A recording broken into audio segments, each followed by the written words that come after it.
revealed in you are Christ. What beautiful name it is. What beautiful name it is.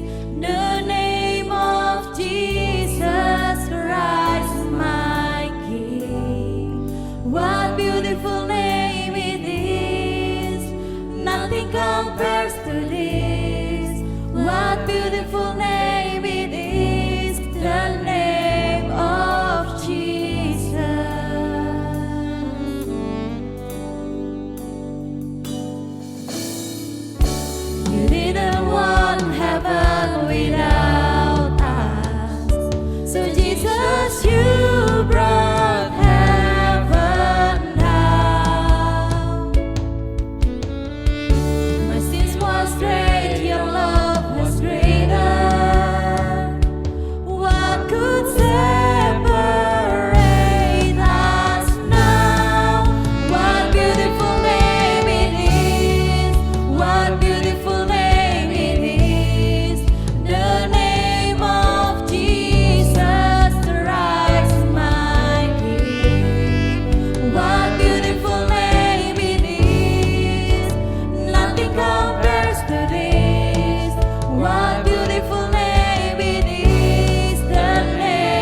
Kami bersyukur Tuhan, pada hari ini kami boleh berkumpul bersama-sama kembali Bapa.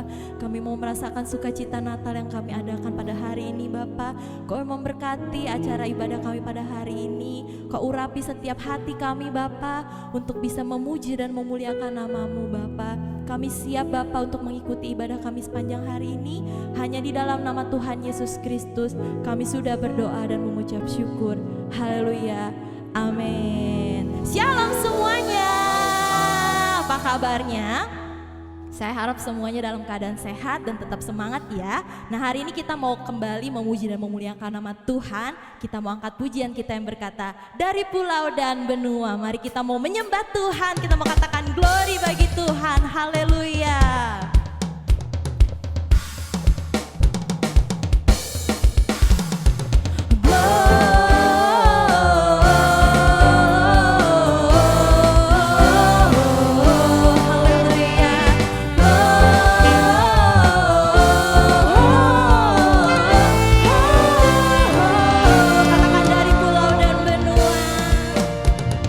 Dari pulau dan benua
segala nama, nama yang telah membebaskanku. Segala kuasa tunduk pada nama itu, Yesus Tuhan segala Tuhan. Saya katakan nama di atas segala nama, nama di atas segala nama, nama yang telah membebaskanku. Katakan segala kuasa akan tunduk dalam nama Yesus. Segala kuasa tunduk pada nama itu, Yesus Tuhan segala Tuhan. Engkau yang termulia, Engkau yang termulia di bumi di surga, termasyhur perkasa selamanya. Engkau yang berkuasa di dalam segala hal, ada kuasa dalam nama Yesusku. Katakan Engkau yang termulia, Engkau yang termulia di bumi di surga, termasyhur perkasa selamanya. Engkau yang berkuasa di dalam segala hal, ada kuasa dalam nama Yesusku. Ada kuasa dalam nama Yesusku. Haleluya. Beri tepuk tangan kita kepada Tuhan Yesus. Terima kasih Tuhan. Haleluya. Terima kasih untuk kuasa dalam kehidupan kami. Haleluya. Tepuk tangan buat Tuhan. Tiba saatnya kita akan masuk dalam firman Tuhan. Kita boleh siapkan hati kita. Kita mau katakan, Tuhan, Natal dalam kehidupan kami Bapa sangat berarti. Kami percaya Tuhan, melalui Natal yang kami adakan pada hari ini, Kau sanggup Bapa melawat setiap kami. Haleluya. Kita mau katakan seperti Paloman.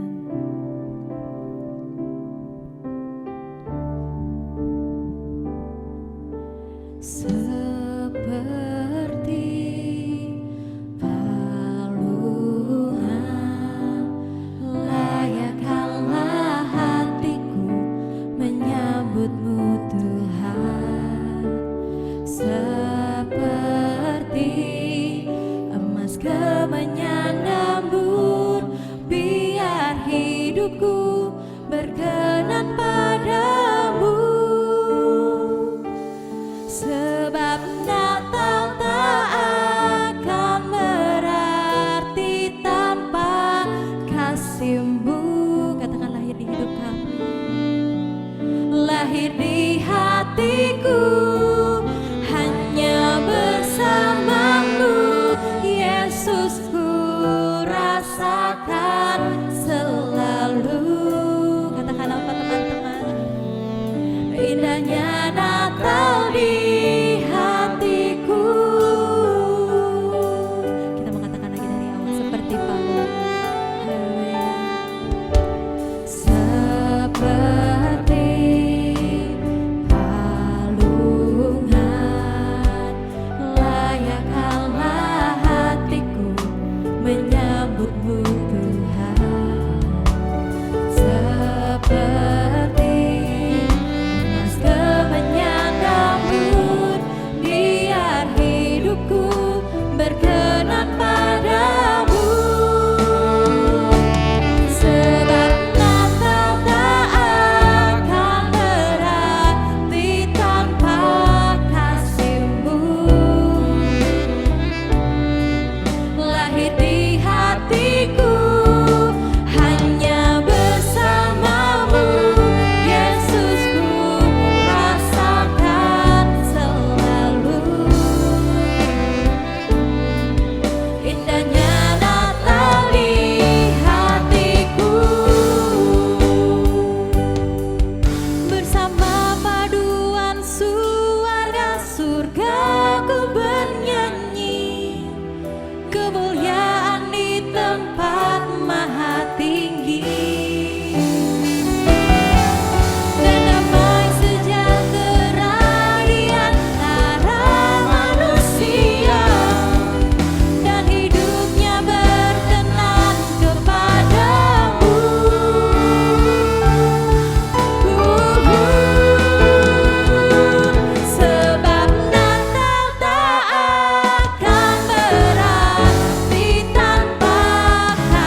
lahir di hatiku, hanya bersamamu, Yesus, ku rasakan selalu indahnya Natal ini, sebab Natal tak akan berarti tanpa kasih-Mu. Kami percaya Tuhan lahir di hatiku, hanya bersamamu, Yesus, ku rasakan selalu indahnya Natal di hatiku. Katakan indahnya Natal, indahnya Natal di hatiku. Sekali katakan indahnya Natal Tuhan, indahnya Natal di hatiku.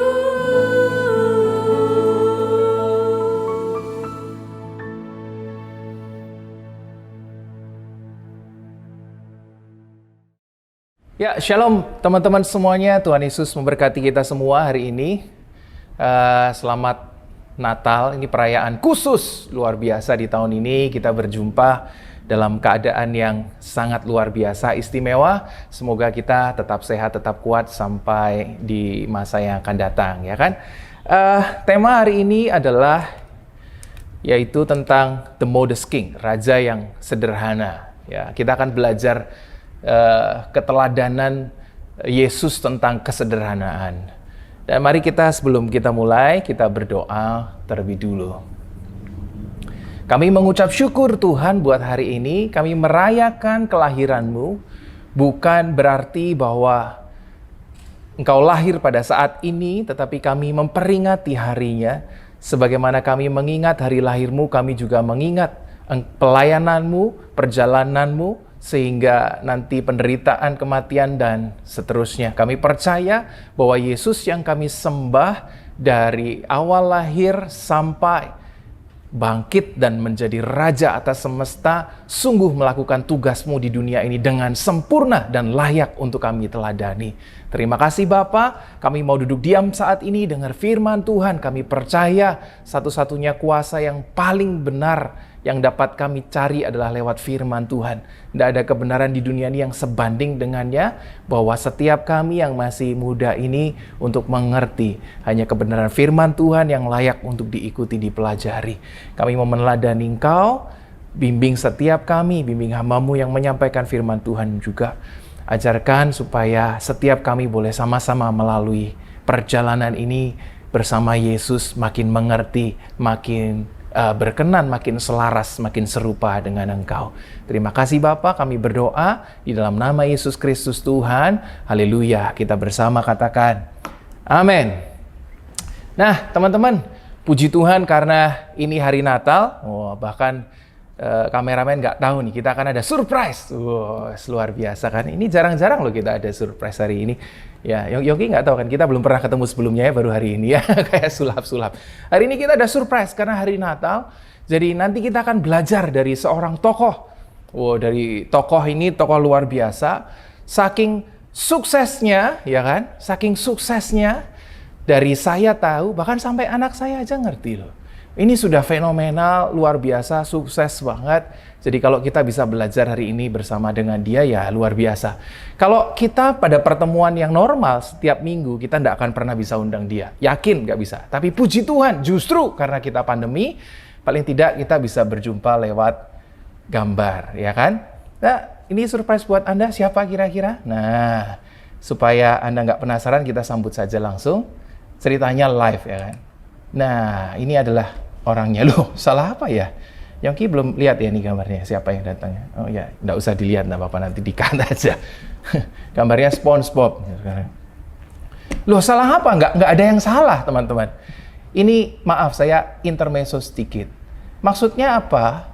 Maksudnya gini, kan saya kan juga nggak bohong ya, nggak berdusta. Ini kita nggak bisa jumpa aslinya, kita cuma bisa lewat gambar. Nah, kita bisa belajar sukses nggak? Sukses. Tapi apa yang mau saya sampaikan sebenarnya gini loh. Setiap kita, teman-teman, itu tuh kita sudah punya yang namanya presumption atau praduga. Kita ini punya harapan, teman-teman, ketika kita bicara tentang sesuatu. Kita sudah punya praduga dulu. Kita punya, kalau saya bilang, belief system, cara kita percaya tentang suatu hal. Jadi kalau saya misalnya bilang, suatu saat kita akan berjumpa dengan artis Korea, Anda sudah milih nih, semoga dia, jangan dia. Kenapa? Karena belief system kita berbeda-beda. Sebuah penelitian menyampaikan begini, bukan di Indonesia, di Amerika. Ya, pasien-pasien usia 40 tahun ke atas dikasih sebuah penelitian. Ketika mereka disampaikan begini, nanti yang menjumpai kamu akan ditemui dengan perawat, nurse, oke? Lalu ketika mereka menunggu berjumpa dengan nurse itu, ditanya lah nih orang-orang, menurut kamu, nurse-nya cewek apa cowok? Kalau teman-teman ditanya gitu, spontan jawabannya apa? Sebagian besar mereka jawabnya cewek. Yang namanya nurse itu di mindset namanya cewek, nggak tahu kenapa. Ya mungkin tidak semuanya, ada yang masih bisa berpikir, khususnya yang usianya di bawah 40, kalau udah 40 tahun ke atas beda. Karena pada masa itu, rata-rata nurse ya wanita. Jadi ketika ditanya, nanti kamu akan dijumpai dengan nurse, tanya nih, cewek cowok. Ternyata wanita. Tapi sebaliknya waktu dibilang, nanti dokter yang akan menemui kamu.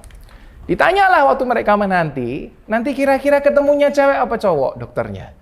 Maka sebagian, hampir semua akan bilang, laki-laki.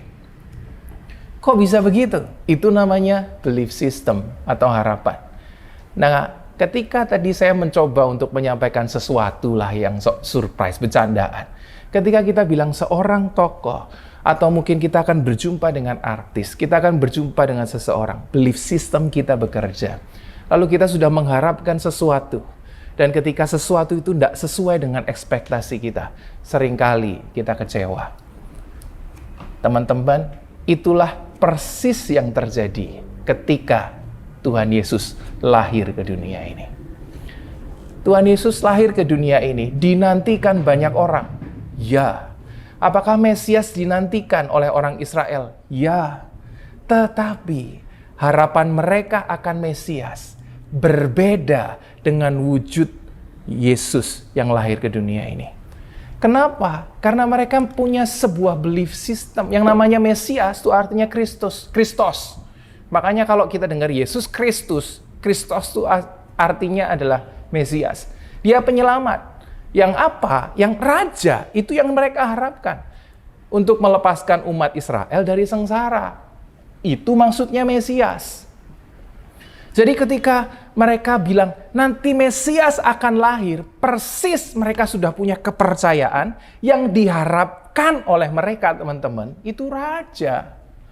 Yang penuh kuasa, yang punya kekuasaan yang besar, ya, yang diharapkan kayak seorang tokoh yang lahir, menyaingi kaisar yang pada waktu itu, di mana kaisarnya adalah Octavianus, atau Anda mengenalnya dengan Kaisar Agustus, itu adalah gelarnya. Diharapkan menyaingi, sebanding, lalu kemudian akan membebaskan umat Israel. Membebaskan umat Israel dari kesusahan. Itulah yang mereka harapkan. Tetapi ternyata Yesus tidak lahir dalam wujud yang seperti itu. Dia lahir dalam wujud yang sederhana. Harapan beda sama kenyataan. Seringkali kita kecewa sama hal semacam ini. Kalau Anda tahu, teman-teman, ada sebuah lagu kalau pas Natal kita sering dengar. Ini yang diharapkan orang Israel. Lagunya gini, seorang anaklah. Tahu lagunya ya? Lambang pemerintahan di atas bahunya dan namanya disebutkan orang. Dia penasehat yang ajaib. Dia Allah yang perkasa. Allah yang perkasa punya kekuatan besar. Dia Allah yang perkasa, Bapa yang kekal, Raja damai. King of Peace. Jadi bentuk yang diharapkan kehadiran Yesus. Itu bentuknya raja. Di mana dia Allah perkasa muncul dalam sosok seorang manusia lalu membebaskan umat Israel dari kesusahan mereka. Itulah yang diharapkan oleh orang Israel.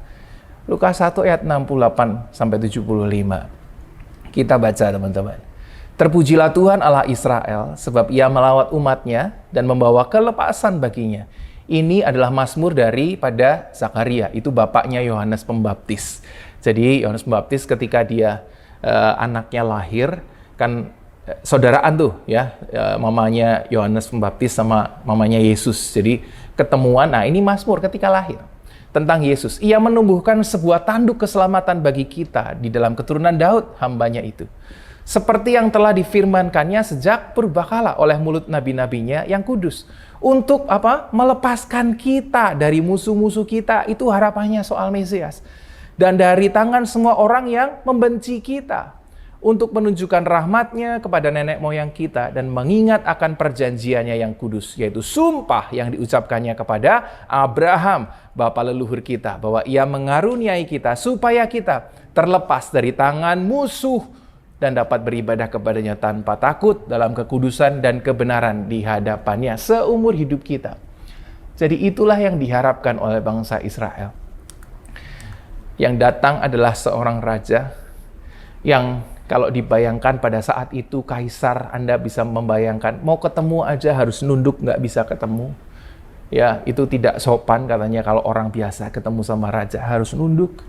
Lalu kemudian dengan kemuliaannya di atas tahta, pasukannya besar, punya kuasa banyak, punya kehebatan yang begitu luar biasa. Itulah harapan yang ketika Israel harapkan tentang seorang Mesias. Tapi wujud ternyata yang lahir adalah sosok yang sederhana. Dikatakan anak domba. Gambar yang fenomenal, lihat Yesus gendong domba, bajunya biasa. Yang diharapkan raja yang lahir orang sederhana, lahirnya pun di kandang domba, biasa aja. Makanya banyak mereka, bahkan sampai hari ini, masih belum percaya menerima Yesus itu Mesias yang dimaksud. Mereka mengharapkan Mesias, ya betul. Tetapi belum semua percaya bahwa Mesias itu wujudnya Yesus. Kenapa? Raja kok, penuh kuasa kok. Wujudnya sederhana, tidak mungkin. Tetapi dari sini kita mau belajar sesuatu, teman-teman. Bahwa Yesus membuktikan bahwa berkuasa itu tidak harus dalam wujud yang kelihatan di sini. Kalau dalam masa kita mungkin kalau Anda pengen kelihatan orang hebat, itu tidak harus pakai sesuatu yang mengkilap-mengkilap, berkilau-berkilau, cincin yang besar-besar, ya kan? Lalu baju yang berkilau-kilauan, kalau ngomong aja sampai gini-gini, kayak yang terkenal itu, ya kan? Semuanya pengen kelihatan hebatnya, pengen kelihatan kuasanya. Yesus membuktikan bahwa kuasa bisa muncul lewat kesederhanaan. Yesus membuktikan bahwa yang namanya orang yang punya kemuliaan, kehebatan, itu bisa muncul dalam suatu wujud, namanya kesederhanaan. Ini loh yang susah justru. Ini yang jadi teladannya Yesus buat kita. Ini yang jadi teladan yang sesungguhnya buat Yesus. Membuktikan, saya tetap berkuasa, saya tetap menyelamatkan, sekalipun bukan seperti raja yang kau harapkan. Suatu saat Yesus akan kembali dalam wujudnya sebagai raja, yang benar-benar raja yang penuh kemuliaan. Tapi Yesus lahir, enggak. Dia muncul sebagai raja yang sederhana. Sekalipun sederhana, tapi penuh makna. Sekalipun sederhana, tapi tetap luar biasa. Nah, ini yang kita pelajari sama-sama, teman-teman, hari ini. Kita mau belajar sama-sama untuk hidup seperti Yesus. Nggak perlu lihat yang kelihatan terus. Maunya kelihatan mewah. Natal kita tahun ini nggak mewah, teman-teman. Kita nggak mewah, nggak menunjukkan apa-apa. Kita nggak bisa membuat banyak hal. Sekalipun gereja yang punya banyak jemaat, yang hartanya banyak pun nggak bisa ngapa-ngapain. Ada yang biasanya bikin di lapangan sepak bola pun, ya stadion utama pun nggak bisa bikin sekarang. Kenapa? Buat saya, pada akhirnya kita harus mengakui bahwa kemuliaan Yesus nggak harus dikaitkan dengan segala kemuliaan yang buat kita mengenai harta, mengenai penampilan yang begitu hebat. Tetapi sesekali kita rayakan dengan sederhana, tapi penuh makna, seperti yang Yesus lakukan. Ya, haleluya. Nah, mari kita lihat, teman-teman. Arti kata sederhana itu artinya bersahaja atau tidak berlebih-lebihan. Ya, artinya ya kalau Anda lihat mungkin di sekitar kiri kanan ada orang yang seperti itu. Ya, sederhana ini sikap hati. Sederhana itu bukan soal kaya miskin, tetapi sikap hati. Ada orang miskin sederhana, ada orang kaya juga sederhana. Ada orang miskin tidak sederhana, ada orang kaya lebih tidak sederhana lagi juga ada.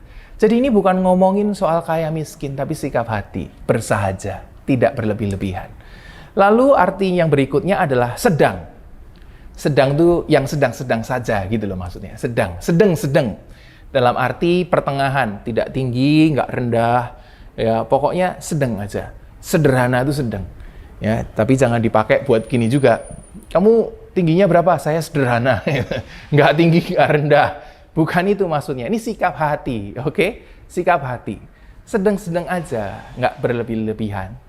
Nah, ketika dimaknai arti kata sederhana ini, maka artinya adalah begini.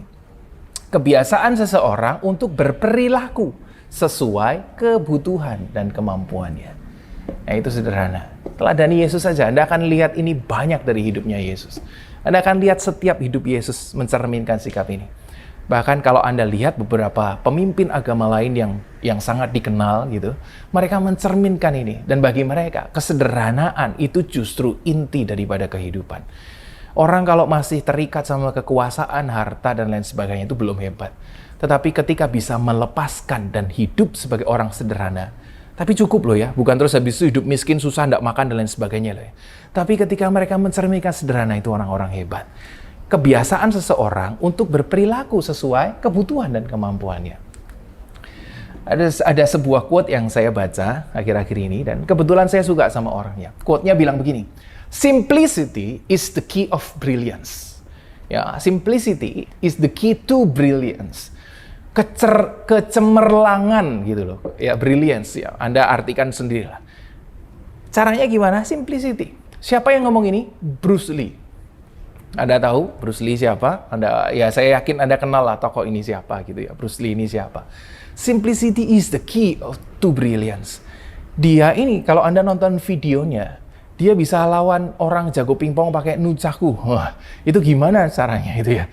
Tapi dia bisa melakukannya. Dan ketika di dalam wawancara, dia bilang gini, "Kenapa kamu sih songong banget tuh? Kenapa sih? Kamu anggap kayaknya tuh ahli-ahli silat bela diri yang lain kayaknya kok nggak sehebat yang kamu lakukan." Dan di dalam wawancaranya dia bilang gini, orang-orang yang bela diri yang lain tuh kebanyakan gaya gitu. Ini saya simpelkan bahasanya supaya cocok. Ya, mereka tuh kebanyakan gaya, jurusnya ratusan, ribuan, tapi nggak ada yang hebat. Kenapa? Lebih mengerikan orang yang punya satu jurus, tapi dilatih ribuan kali. Daripada menunjukkan ribuan jurus, tapi mereka latihan cuma sekali. Saya lebih takut, kata Bruce Lee, sama seseorang yang cuma punya satu jurus seumur hidupnya, tapi dilatih ribuan kali. Dia mah nggak macam-macam. Kalau Anda lihat, caranya dia latihan, dia cuma mukul jarak dari apa yang dia bilang pukulan jaraknya 1 inci lah, apalah itu, tendangan itulah. Dia latihan cuma itu terus. Dia nggak latihan macam-macam. Tapi dia lakukan. Sederhana aja yang kita bisa lakukan, tekuni, maka akan jadi hal yang hebat. Ini adalah sebuah nasihat yang baik buat kita lihat bersama teman-teman. Simplicity is the key to brilliance. Orang sehebat dia mempercayai kesederhanaan, yang simple aja, kalau ditekuni justru akan menampakkan kemuliaannya dengan luar biasa. Nah, Yesus gimana? Yesus menampakkan apa teman-teman di sana? Bukankah Yesus kalau dia mau bilang hebat, dia orang yang sangat hebat? Dia punya kuasa loh, bukan dari manusia, dari surga. Orang pegang bajunya aja sembuh kok dari sakit. Mujizat terjadi. Bahkan dia cuman ngomong, angin topan berhenti, teman-teman semuanya. Ini orang luar biasa loh. Tetapi dari sebuah gambar ini, Anda bisa lihat orang ini begitu sederhananya dan menampilkan yang simple tapi penuh makna. Kita pelajari 2 hal. Yang pertama, orang yang sederhana itu pasti merendahkan hatinya. Oke? Orang yang sederhana merendahkan hatinya. Yang pertama, merendahkan hatinya itu berkaitan dengan power, dengan kuasa gitu ya. Tantangan yang di sini saya bahas cuma 2. Satunya soal kuasa, satunya soal harta. Nah, yang pertama soal kuasa. Orang yang sederhana, kalau punya sederhana, dia pasti merendahkan hatinya, teman-teman. Saya punya teman, ya dibilang teman banget juga enggak sih, dia lebih tua dari saya, sering pelayanan bareng, ketemu di sebuah acara ibadah gitu ya. Lalu kemudian sejak sana cocok, orang ini rendah hati. Dan waktu kenalan saya belum tahu siapa dia. Ternyata dia ini kalau di Indonesia punya jabatan lumayan, yaitu ada bintang 1 di sini atau di topinya. Nah, kalau orang udah bintang 1 di Indonesia itu artinya jenderal. Itu lumayan posisinya. Itu bukan orang sembarangan, teman-teman, oke? Apalagi kalau udah bintang 2 dan di atasnya. Kalau yang cuman garis, misalnya ada garis atau bunga atau apa, ya masih di bawah itu. Nah, udah bintang tuh udah the top lah gitu. Ini bintang 1, waktu itu bintang 1. Nah, suatu kali ketika kita pelayanan bareng sama sebuah gereja gitu ya. Kami pergi ke sebuah daerah, rame-rame orang gereja, ada saya, ada beliau nih. Lalu kemudian sampai di sana, saya dipasangkan dengan dia kamarnya. Kami bertiga, jadi kami memang teman, udah kenal, jadi merasa karena ini udah paling teman gitu ya, paling kenal. Jadi saya, teman saya 1 dari Bandung, sama dia, bertiga gitu. Dipasangin sekamar. Nah ternyata ketika kita lihat kamar itu, kasurnya cuma 2. Siapa mau tidur barengan? Ayo kalau gitu ya kan. Ini kasurnya cuma 2, orangnya 3. Lalu kemudian, wah ini saya paling muda ya, harusnya saya ngalah dong ya. Lalu ketika kita masuk kamar, teman saya yang tadi ada bintangnya itu bilang begini, beliau, saya tidak meminta ya, ini perintah. Kalian berdua tidur di atas, saya tidur di bawah. Wah ini beneran ini. Ini jangan-jangan bercanda nih, orang ini kan suka bercanda. Ya saya agak ngeri-ngeri sedap gitu, jangan-jangan nanti ketika diikuti pagi-pagi bangun gantian saya yang di bawah atau kakinya di atas, kepala di bawah, kan lebih ngeri lagi gitu. Nah ini jenderal yang ngomong kan, beneran nggak gitu? Ini bercanda apa tidak? Dia bilang, ini bukan permintaan ya, ini perintah. Kalian berdua tidurnya di atas, saya yang di bawah. Lalu kita ngobrol dan dia bilang gini, no, ini bukan soal kuasa yang saya punya, tetapi ini soal kemampuan di antara kita. Dia bilang begini, saya tentara, saya punya kemampuan untuk hidup sederhana. Saya punya kemampuan tidur di hutan. Bahkan kalau diperlukan, saya punya kemampuan untuk tidak tidur sama sekali ketika membela negara. Saya dilatih untuk itu. Saya yakin kalian berdua tidak punya kemampuan ini. Jadi saya bukan sok jago merintah, tetapi kali ini saya percaya saya paling punya kemampuan untuk itu. Kalian tidur di atas, saya tidur di bawah. Tidak masalah. Saudara, hari itu sih saya agak cukup shock gitu, ada orang jenis begini gitu kan. Berapa banyak di antara kita yang ketemu sama orang yang belum bintang lah. Biasanya nasihat nih, dia nasihatin gini nih ya, kalau benar nanti ya coba dipikirkan. Dia bilang begini, biasanya ya bro, presiden sama temannya presiden, sombongan temannya daripada presidennya. Bener apa enggak? Coba dicek. Saya ulang ya. Presiden biasanya bro, sama temannya presiden, itu sombong temannya presiden. Yang satu punya value, yang satu pura-pura punya value. Jadi harus ditampilkan terus-menerus. Ya, saya bilang sama dia, berarti kalau saya teman bapak, saya lebih sombong. Ya semoga tidak sih, ya semoga tidak. Tapi itulah faktanya, dia bilang gitu. Kenapa ya kalau kita bisa nemu orang seperti ini? Karena gini loh teman-teman, kuasa tanpa kesederhanaan itu mengerikan loh. Ada banyak orang menyalahgunakan kuasanya ketika tidak punya hati yang sederhana. Ketemu orang macam gini jarang. Biasanya orang memanfaatkan kuasanya begitu rupa. Bahkan maaf nih kalau teman-teman tahu ada sebuah kisah. Ada seorang gembala dianggap sebagai bapak loh. Itu kan teladan kan, panutan. Tapi memanfaatkan kuasanya dengan sebegitunya. Bahkan maaf ya, dia bisa melakukan hal tidak senonoh sama yang dianggap jemaat atau anak angkatnya ini.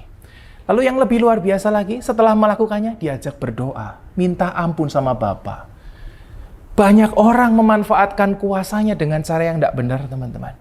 Kalau kita punya kuasa, tapi tidak punya hati yang sederhana, pasti dimanfaatkan untuk kekacauan. Makanya Yesus memberikan teladan yang bagus sama buat murid-muridnya, buat kita semua. Mari kita baca sebuah perikop dari kitab Filipi. Filipi 2 ayat 4 berkata begini, sampai ayat yang ke-7. Dan janganlah tiap-tiap orang hanya memperhatikan kepentingannya sendiri, tetapi kepentingan orang lain juga. Hendaklah kamu dalam hidupmu bersama menaruh pikiran dan perasaan yang terdapat juga dalam Kristus Yesus, yang walaupun dalam rupa Allah tidak menganggap kesetaraan dengan Allah itu sebagai milik yang harus dipertahankan, melainkan telah mengosongkan dirinya sendiri dan mengambil rupa seorang hamba dan menjadi sama dengan manusia. Wow, luar biasa. Yesus itu raja di atas segala raja. Dia milih untuk mengosongkan dirinya. Apa artinya? Dia melepaskan hak-haknya. Dia melepaskan. Anda lihat kehidupan Yesus, teman-teman. Pernahkah Yesus ketemu orang gini, aku raja, kamu sembah aku. Aku raja loh. Aku punya kuasa loh. Aku berhak memerintah loh. Angin semuanya bisa aku perintah kok. Sekarang kamu sembah aku deh. Pernahkah Yesus memanfaatkan kuasanya untuk seperti itu, teman-teman? Atau untuk cari uang misalnya demi kepentingannya sendiri? Bukankah tidak pernah kita lihat sama sekali? Bahkan dia memberikan teladan yang luar biasa. Loh, beda loh sama apa yang kita lihat hari-hari ini. Banyak orang memanfaatkan kuasanya dengan sesuatu yang salah. Bahkan saya pernah menyaksikan seorang anak muda hamba Tuhan ya. Kalau mau merasakan hadirat Tuhan, suruh megang sepatunya.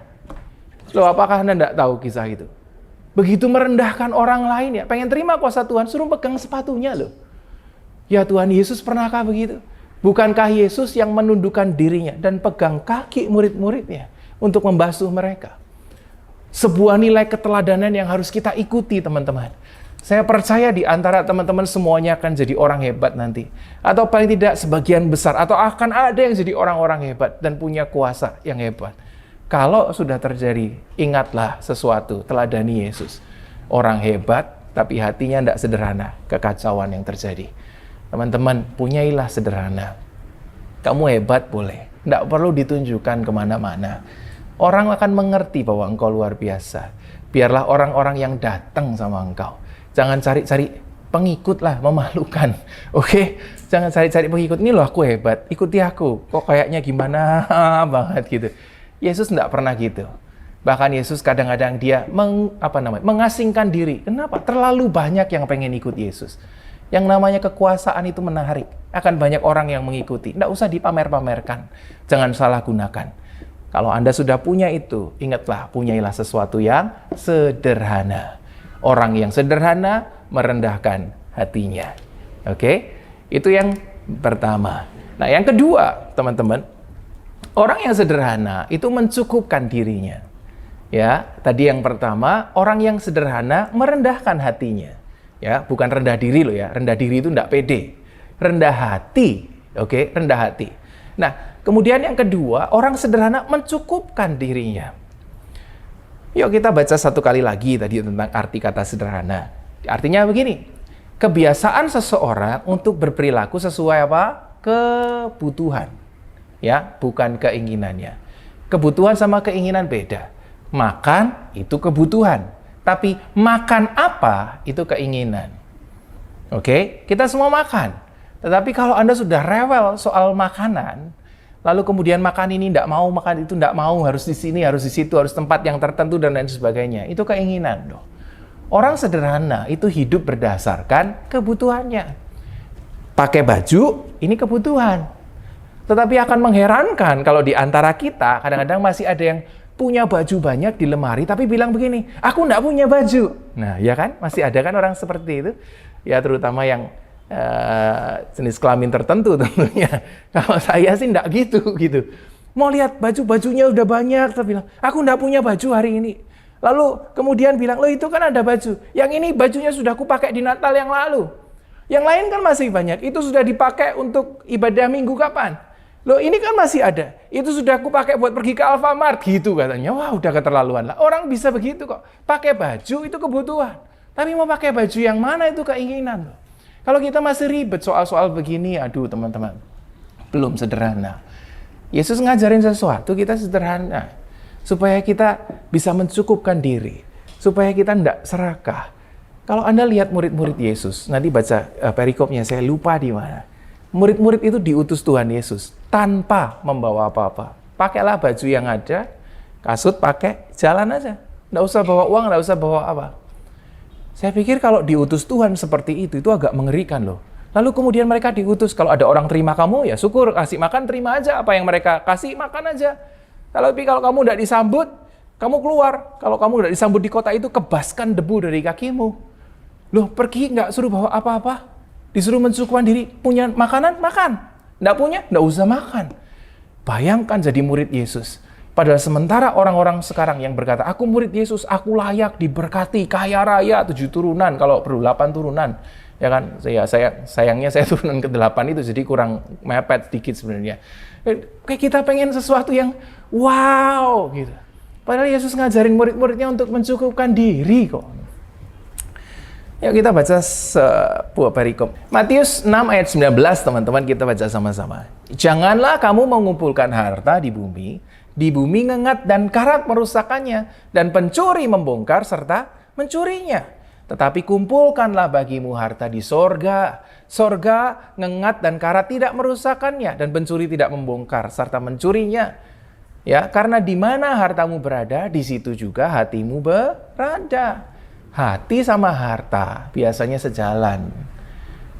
Hati sama harta biasanya sejalan. Itulah yang terjadi. Di mana hati kita, di mana harta kita ada, di situ kita kepikiran, teman-teman. Coba deh kalau Anda pergi kemana gitu, yang kepikiran kan gitu, tasnya ada di mana, handphonenya ada di mana, dan lain sebagainya. Ya, jangan sampai nanti Anda ingat bawa handphone, bawa tas, tapi pasangannya ketinggalan. Itu keterlaluan, itu langsung diputusin aja itu. Berarti dia lebih cinta hartanya daripada pasangannya. Tapi itulah kata firman. Yesus berkata begini toh, kamu boleh pilih 2 jalan, mau ikut aku atau ikut Mamon. Yesus tidak pernah bandingkan sama apapun di muka bumi ini. Tapi Yesus membandingkan sama satu hal, namanya Mamon, cinta uang. Orang tidak bisa mencukupkan hatinya kayak gitu loh. Saya mau tanya teman-teman, kalau Anda bisa hargai pelayanan Yesus, ya, kalau toh kan pada saat ini jujur ya, kita jujur sama-sama, bukankah kita menghargai pelayanannya para hamba Tuhan itu? Oh, kalau ngundang dia mah kopek aja gitu, baru, wih kalau dia mahal loh, kalau si dia mahal, ya apa enggak coba? Bukankah pelayanan pada masa sekarang dihargai? Coba dipertimbangkan baik. Menurut teman-teman berapa harga pelayanan Yesus yang layak untuk diberikan kepada dia? Anda undang Yesus ya, semua yang sakit dikatakan firman, semua yang sakit disembuhkan. Mujizat terjadi. Kecuali di daerah tertentu yang tidak percaya, ada, ya ada.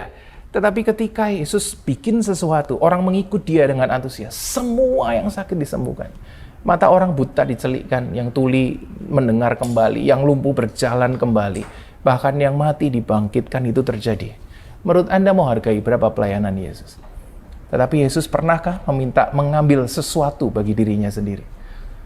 Saya pernah ikut acara makan-makan, teman-teman, buat kalau Anda yang pernah kenal ada seorang tokoh, nah enggak apa-apa lah, dia juga udah bertobat, namanya Benny Hinn. Saya pernah ikut makan-makan 2 kali untuk acara gitu. Satunya Benny Hinn, satunya Don Moon. Itu tapi beda orang ya, beda sifat. Saya mau cerita yang Benny Hinn. Untuk makan malam sama dia, itu beberapa tahun yang lalu, itu sudah lama, mungkin 10 tahun yang lalu ada kali. 10 tahun yang lalu mungkin ada. Itu kita harus bayar 2 juta loh. Untuk makan malam sama dia. Untuk makan malam bareng. Tempatnya, saya ingat itu tempatnya di Pacific Place. Ya, Anda tahu tempat SCBD lah. Saya suruh bayar, untung aja ada yang bayarin, saya mau datang. Cari tiket sisaan aja ngapain? Ketemu orang gitu bayar 2 juta, ya kan? Tapi itu yang dihargai loh. Kamu mau ketemu saya, bayar 2 juta. Kenapa? Hebat. Kalau Yesus mau pakai kuasanya untuk melakukan itu, bisa apa tidak? Yang mau ketemu Yesus, itu semua orang loh. Itu bahkan raja-raja lain sebagainya itu tertarik sama Yesus. Yang nggak tertarik kan orang-orang Farisi yang beragama itu berdasarkan agama. Yang merasa tersaingi posisinya. Tetapi orang-orang di luar yang mendengar Yesus semuanya tertarik. Orang Herodes aja waktu dengar Yohanes Pembaptis, baru Yohanes Pembaptis loh. Dia kagum, kok ada orang punya hikmat seperti ini. Yesus dicari semua orang. Kalau dia mau menghargai 1 orang aja disuruh bayar.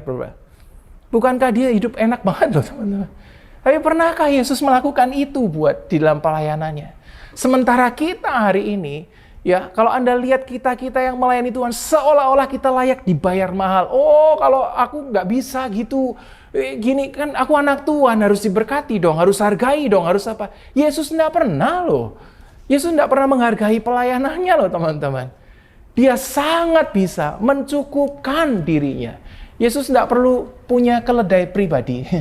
pengawal pribadi. Jet kan belum ada ya kan, keledai mungkin pada waktu itu. Dia nggak perlu punya hal-hal kayak gitu. Bahkan kalau Anda lihat pelayanannya Yesus, Matius 8 ayat 20 berkata begini, serigala punya liang, burung punya sarang, tetapi aku, anak manusia, tidak punya tempat untuk meletakkan kepalanya. Bukankah orang melayani sehebat Yesus harusnya punya rumah yang paling besar? Orang dia sangat hebat. Bukankah dia harusnya layak punya kendaraan yang mewah-mewah, jabatan yang luar biasa? Tetapi Yesus tidak seperti itu, teman-teman. Yesus tidak seperti itu. Dia mengajarkan sesuatu yang luar biasa buat kita semua. Dia mengajarkan bahwa kita harus tunduk hanya kepada satu, yaitu Allah. Tidak ada yang lain. Jangan serahkan hidup kita buat mamon. Dia mencukupkan diri dengan apa yang ada padanya. Bahkan suatu kali ketika Yesus lihat murid-muridnya berantem habis pelayanan, ya kan? Terus kemudian berantem, merasa siapa yang paling hebat. Jadi mungkin kalau bahasa sekarang kira-kira gini, Yong, kamu sembuhin berapa hari ini? 2, aku 3, gitu loh kira-kira.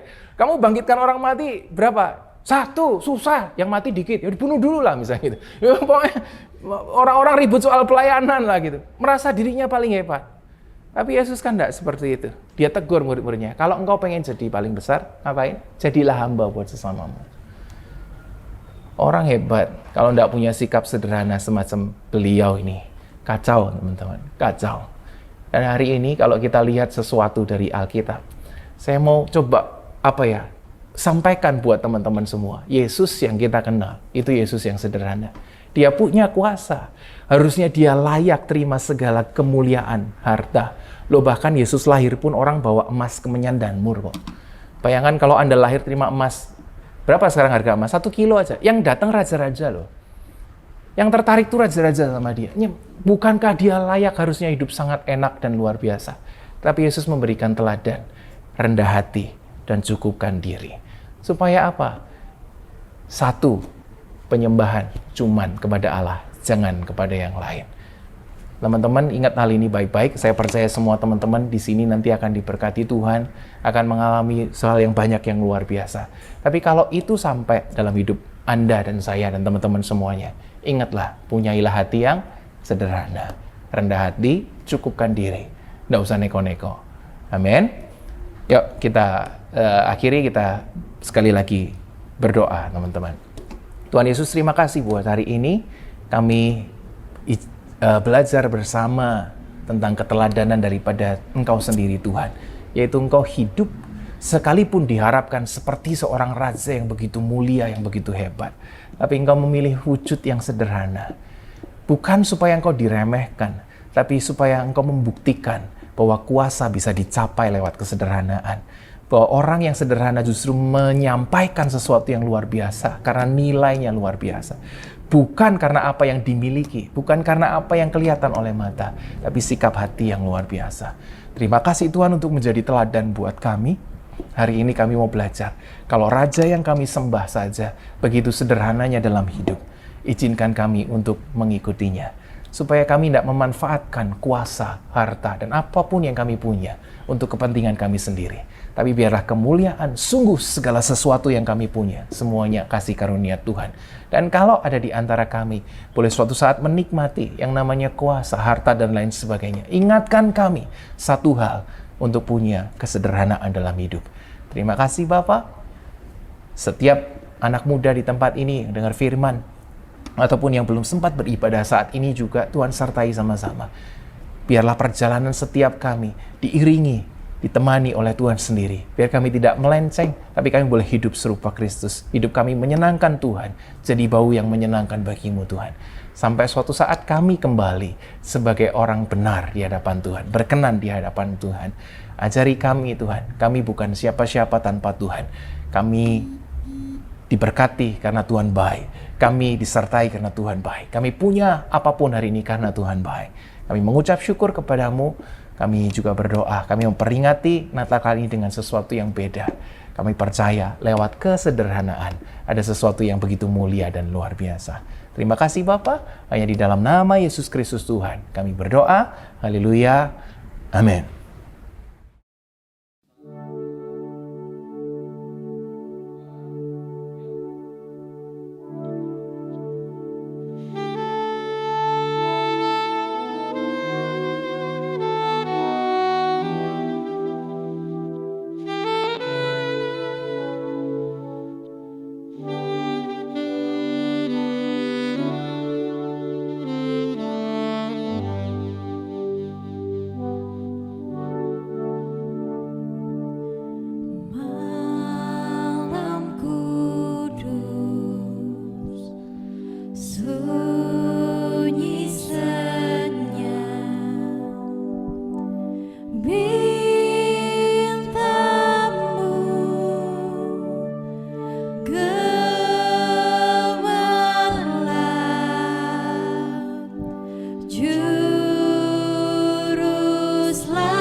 mau hari ini ucapkan doa kita, apa yang menjadi pergumulan kita, permohonan kita selama tahun ini. Biarlah Tuhan sanggup menjamah setiap apapun yang menjadi kendala teman-teman. Kiranya Tuhan Yesus ikut campur alih dalam setiap kehidupan yang kita ambil. Waktu dan tempat saya persilakan.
Mari teman-teman kita akhiri ibadah kita hari ini. Arahkan hati pikiranmu kepada Tuhan dan terimalah berkat Tuhan. Diberkati engkau oleh Tuhan. Diberkati keluarga besarmu oleh Tuhan. Diberkati hidupmu oleh Tuhan.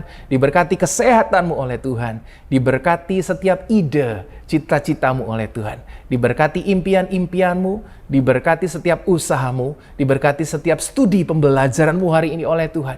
Dan diberkati segala perbuatan pekerjaan yang kau lakukan hari ini, sehingga apapun yang kau buat kiranya boleh menjadi keberhasilan untuk kemuliaan nama Tuhan.